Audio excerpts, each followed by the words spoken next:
तो गाइस, अब हम लोगों ने फूड सिक्योरिटी के बारे में बात तो कर ली है। अब हम लोग ये समझते हैं कि फूड सिक्योर एक्चुअली है कौन लोग, और स्पेसिफाई करके बात करते हैं कि कौन हमारे जो लोग हैं जो कि फूड इनसिक्योर हैं। अगर हम लोग बात करें रूरल एरियाज के अंदर, तो आप लोग जब एसएसटी पढ़ते हैं तो आप लोगों के लिए ये कन्फ्यूजन हो जाती है कि अर्बन और रूरल क्या होता है। तो अर्बन रूरल मतलब होता है गाँव के लोग, और अर्बन होता है शहरी इलाका। ध्यान रखना, रूरल मतलब गाँव के लोग, अर्बन मतलब शहरों का इलाका। ठीक है। तो अब गांव में कौन कौन गरीब होता है, कौन कौन फूड इनसिक्योर होता है, उसको समझते हैं। सबसे पहले हम लोग अगर गांव की बात करें तो लैंडलेस पीपल, ऐसे मजदूर किसान जिनके पास खुद की जमीन नहीं है, यानी कि खुद बड़े किसान नहीं है, वो दूसरों की फील्ड में क्या करते हैं, काम करते हैं। तो ऐसे लोग क्या है, फूड इनसिक्योर हैं। और हम लोग बात करें कि आपने देखा होगा गांव वगैरह में कुछ लोग दलिया वगैरह बनाते हैं या फिर दूसरी छोटी छोटी चीज़ें बनाते हैं, आर्टिशियंस लाइक पीपल। तो भैया वो लोग क्या होते हैं, फूड इनसिक्योर होते हैं। और पेटी सेल्फ एम्प्लॉयड, तो वो जी थोड़ा छोटा मोटा काम कर लेते हैं, पेटी सेल्फ एम्प्लॉयड वर्कर्स। तो ये लोग क्या होते हैं, इनसिक्योर होते हैं, फूड सिक्योर इनसिक्योर होते हैं। इन्हें खुद का पता नहीं होता है कि कब काम मिले कब नहीं मिले। तो उसी बेसिस पे भैया ये लोग फूड इनसिक्योर होते हैं। जिसके पास ज़मीन है वो तो अपना कहीं से कहीं ना से खाने की स्टॉक बना के रखता है। जब वो बेचने के लिए दम रखता है तो फिर खाने की दम तो रखे ही है। तो उसे इतनी ज़्यादा चिंता लेने की जरूरत नहीं है। पर जो लोग काम करते हैं दूसरों फील्ड्स में, उन्हें दिक्कत लेने की जरूरत पड़ जाती है। दूसरा हम लोग बात करें कि शहरों में कौन कौन, हम लोग बात करें कि कौन फूड इनसिक्योर हो जाता है। तो आप लोगों ने देखा होगा कि आपके आसपास की किनारा की दुकान में या फिर कपड़ों की दुकान में एक छोटू या अ, कोई एक अंकल जी, बूढ़े से आदमी रहते हैं, वो काम करते हैं, उन्हें सैलरी भी कम दी जाती है। तो मान चलिए कि अब ऐसे व्यक्ति जब इनके ऊपर हम बात करें कि जब एकदम सीजनल डिसएम्प्लॉय मतलब एम्प्लॉयमेंट वो नहीं होता, मंदी आ जाती है बाजार के अंदर, तो कभी कभी जो मालिक साहब होते हैं वो उन्हें हटा देते हैं।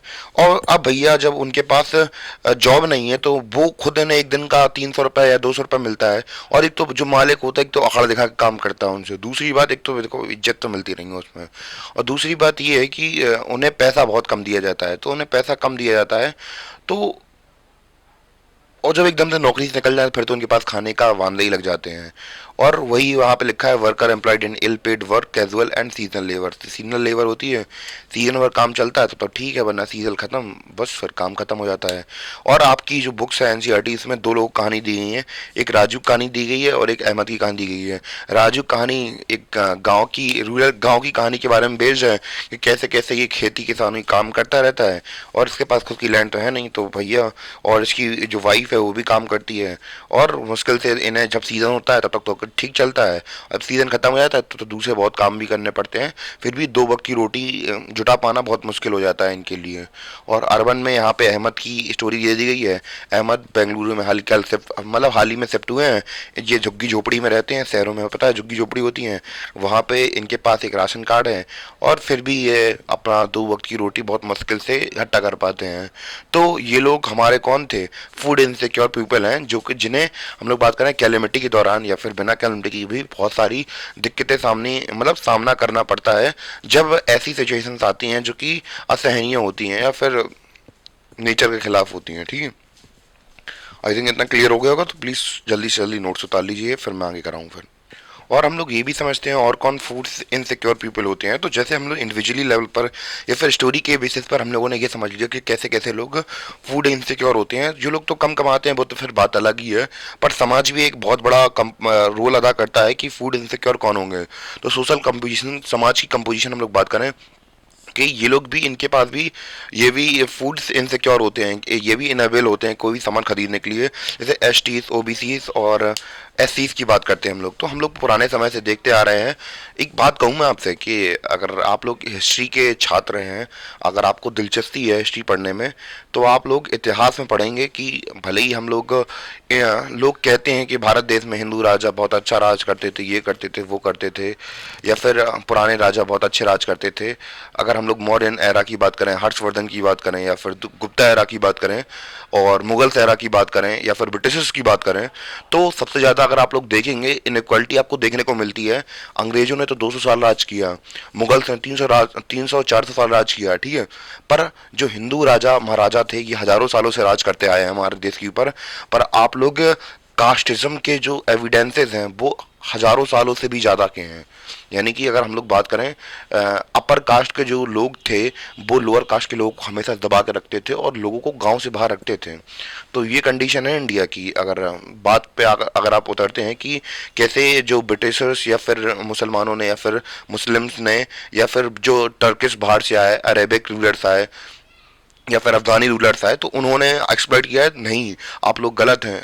आपके खुद राजाओं ने, पुराने जो अपर कास्ट लोग थे, उन्होंने खुद दलितों को या फिर हम लोग बात करें एसटी या ओबीसी को बहुत ज़्यादा परेशान किया हजारों सालों से। कि ये कोई नई बात नहीं है, हजारों सालों से एविडेंसेस मिलते आए कैसे उन्हें गांव के बाहर रखा जाता था, कैसे उनके ऊपर अलग अलग प्रकार के टैक्स लगाए जाते थे। तो ये कहना बहुत गलत नहीं होगी कि उनके ऊपर बहुत ज़्यादा अत्याचार हुए हैं, और डॉक्टर भीमराव अम्बेडकर ने भी ऐसा कई बार कहा है।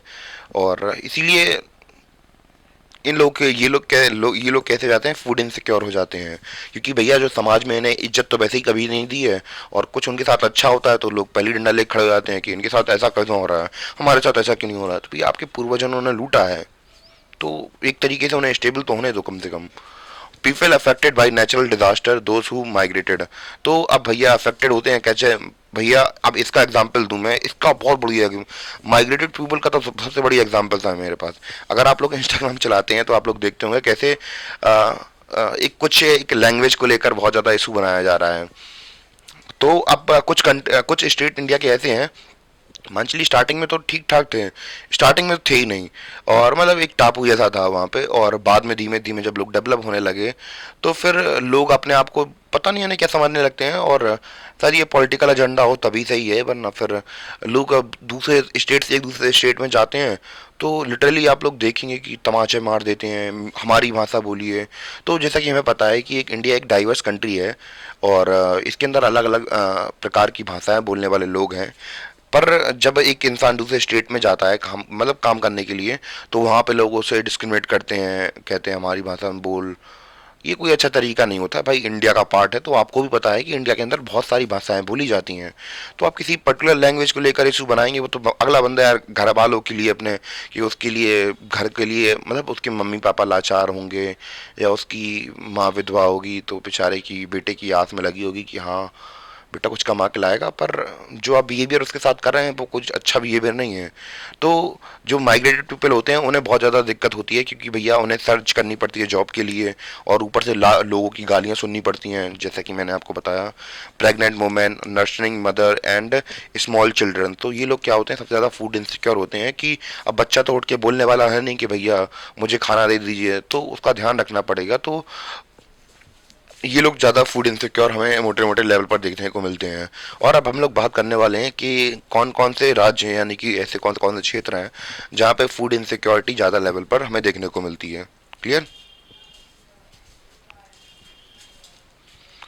तो हम लोग कुछ स्टेट्स के बारे में बात कर लेते हैं। तो हम लोगों ने अभी पर्टिकुलरली सबसे छोटे इंडिविजुअल लेवल पर देखा कि कैसे कैसे इंसान कौन कौन से इंसान हम लोग बात करें फूड इनसिक्योर होते हैं।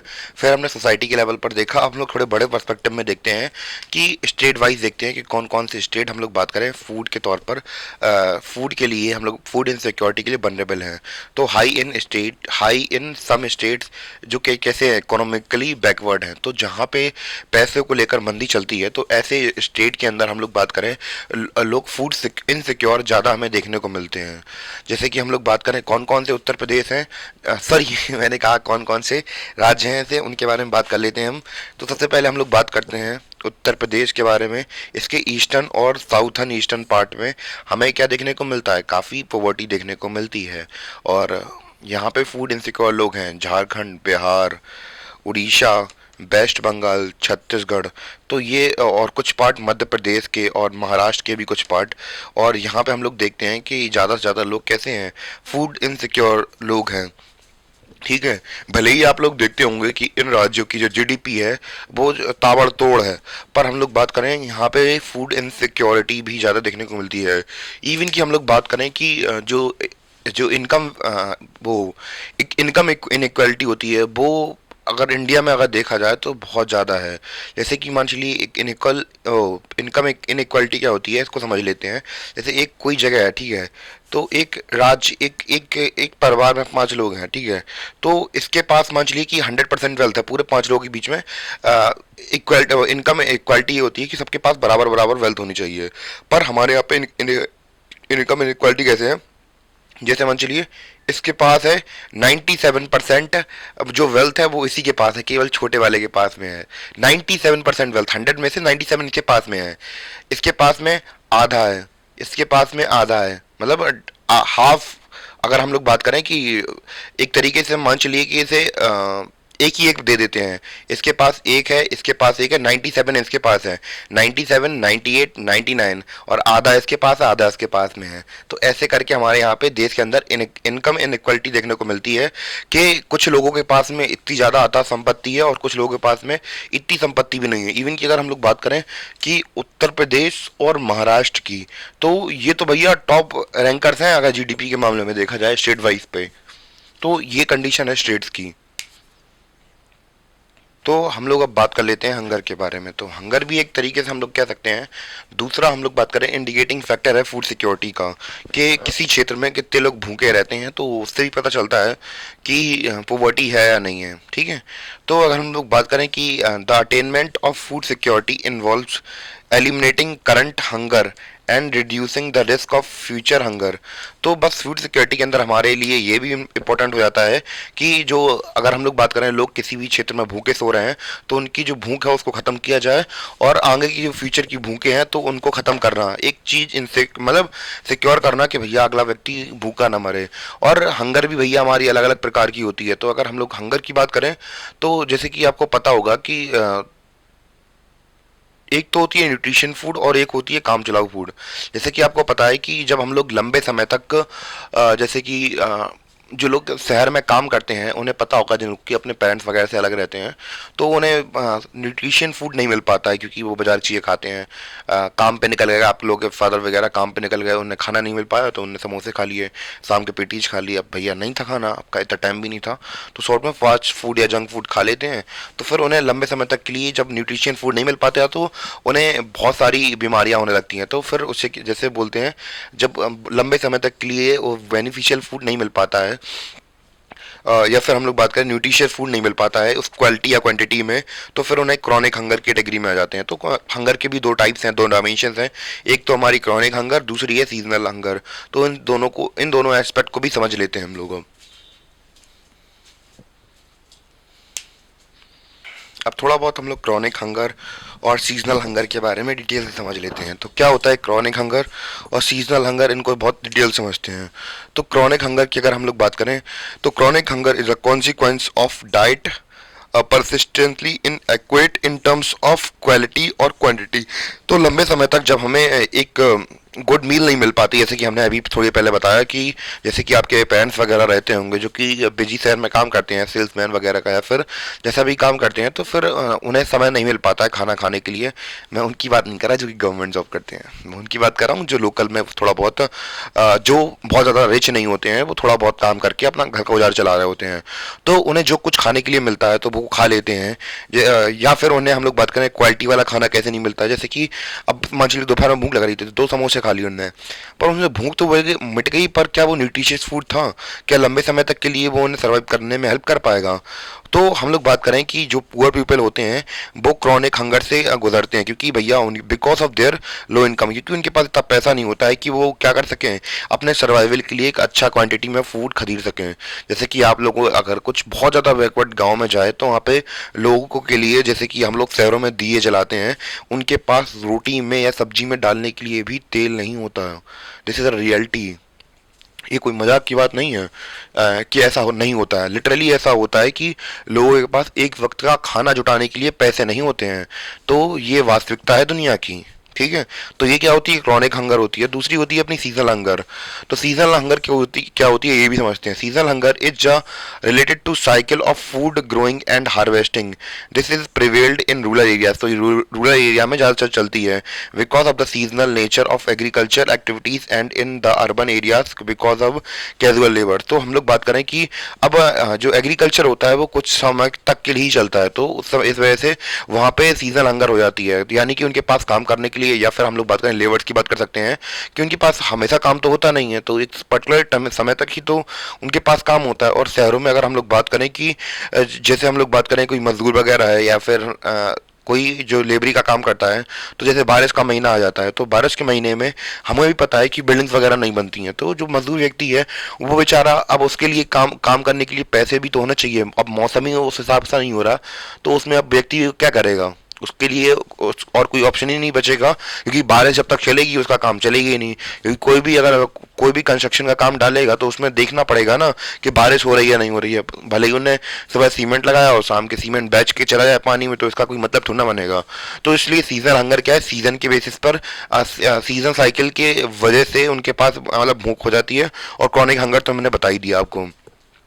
इसके बाद हम लोग बात करने वाले हैं किसके बारे में, इसके बाद हम लोग बात करने वाले हैं ग्रीन रेवोल्यूशन के बारे में। इसके बारे में हम लोग बहुत डिटेल से, पहले मैं अभी बता दे रहा हूँ, फिर बाद में एक बार मैं नोट्स पूरा लिखवा दूंगा, जिससे कि आपके सारी क्वेरीज वगैरह खत्म हो जाएंगी। तो सबसे पहले हम लोग बात करते हैं किसके बारे में, season food secure sorry green revolution के बारे में। तो 1975 से पहले हमें पता है कि हमारे यहाँ पे क्या चलता था कि हम लोग बाहर दूसरी कंट्री से खाना इंपोर्ट करवाते थे, तो वो एक अच्छा क्वालिटी में फूड हमें प्रोवाइड नहीं कराते थे, और जैसा होता था दे देते थे। बाद में फिर उन्होंने फूड बाहर की फॉरेन कंट्री से हमें फूड देना इससे मना कर दिया, तो हमने सोचा कि अपने यहाँ पे कुछ हमें मेथड लगाने पड़ेंगे। इवन कि यहाँ पे सिचुएशन तो ऐसी हो गई थी कि जो हमारे लाल बहादुर शास्त्री थे, उन्होंने अपील की थी लोगों से कि आप लोग एक समय भूखे रहिए, जिससे मतलब उपवास रखिए, जिससे कि दूसरे लोगों को खाना मिल सके। तो ये ऐसी कंडीशन देश के अंदर हो रही थी, तो फिर ग्रीन रेवोल्यूशन हम लोग बात करें यहाँ पे लाया गया। ग्रीन रेवोल्यूशन में था क्या कि हम लोग बात करें जो सीड थे, जैसे कि हमें पता है कि हमारे यहाँ पे फसलें होती है, तो वो अगर अच्छी नहीं हुई तो फिर किसान क्या रोड पे आ जाएगा, तो फिर कुछ ऐसे प्रकार की बीज की विकसित की गई। वर्ल्ड लेवल पर ग्रीन रेवोल्यूशन तो चल रहा था, पर इंडिया के लेवल पर इतना नहीं चल रहा था। तो इसमें था क्या कि हम लोगों ने कुछ ऐसे सीड डेवलप किए। अगर आप लोग क्लास 12 की जब बायोलॉजी पढ़ते हैं तो उसमें बताया जाता है कि हम लोग अब जेनेटिक की, हम लोग जो सीड्स वगैरह होते हैं तो उन्हें क्या कर सकते हैं, जेनेटिकली मॉडिफाई कर सकते हैं। यानी कि हम लोग ऐसे पेड़ बना सकते हैं जो कि कम पानी में भी उग सकते हैं और जो कि कीड़ों से भी बच सकते हैं। यानी कि हम लोग ऐसे पेड़ भी उगा सकते हैं जिन्हें कीड़े खा के मर जाएंगे और हमें कुछ नहीं होगा। या फिर हम लोग बात करें कम पानी में भी उग जाएंगे, हम लोग ऐसी फसल बना सकते हैं अब जेनेटिक इंजीनियरिंग की मदद से। तो उसमें यही था कि हम लोग ऐसे सीड्स ला रहे थे कि जो कि बुरी कंडीशन में भी सर्वाइव कर सकें अच्छी तरीके से। तो हम लोग ऐसे सीड्स लाए, और फिर हम लोग बात करें, पर इसके कुछ नेगेटिव इफेक्ट भी हैं, कुछ पॉजिटिव इफेक्ट भी हैं, ये भी हमें देखने को मिलता है। जिससे कि हमारे देश में जो फसल उगती थी उसकी खपत बढ़ी, इवन कि हम लोग आज दूसरे कंट्रीज में अपना खाना प्रोवाइड करवाते हैं। पर हम लोग बात करें कि इसके इफेक्ट हमें कुछ इंडिया के कुछ पर्टिकुलर स्टेट्स के अंदर ही देखने को मिला और कुछ स्टेट्स के अंदर नहीं देखने को मिला। जैसे हम लोग बात करें पंजाब, हरियाणा, हम लोग ऐसी जगह पे तो पहुंच गए, पर हम लोग बात करें जैसे असम हुआ, नॉर्थ ईस्ट हुआ, या फिर दूसरे ऐसे स्टेट्स हुए जहाँ पे फूड सिक्योरिटी इतनी ज़्यादा अच्छे से नहीं कर पाई। हम लोग केवल कुछ लिमिटेड एरिया तक के लिए ग्रीन रेवोल्यूशन को चला पाए, और कुछ एरियाज में हम लोग इतने सफल नहीं हो सके। इस वजह से हम लोग बात करें ग्रीन रेवोल्यूशन पूरे एंटायर कंट्री के अंदर तो नहीं बन पाई, पर एक हद तक हमने अपनी जितनी सरकार से बन सकती थी उन्होंने अपने समय के हिसाब से किया, और ऐसे करके फूड इनसिक्योर हमारे देश में किया।